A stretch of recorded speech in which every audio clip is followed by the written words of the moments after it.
Welcome. जिला परिषद primary digital Urdu school Khamgaon, taluka Shevgaon, जिला अहमदनगर। जमात अव्वल और झूला उड़ गया, सफा नंबर 41।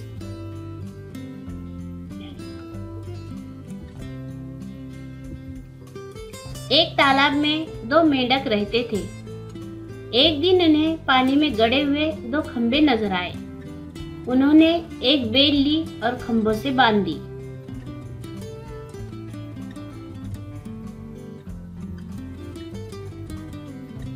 बेल का शानदार झूला तैयार हो गया।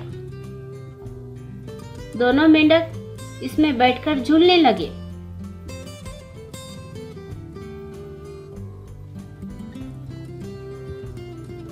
अचानक ऐसा हुआ कि झूला उड़ने लगा।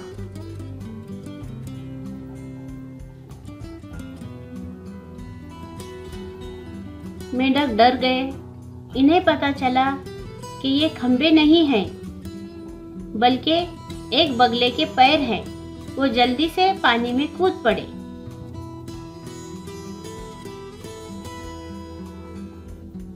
Thank you.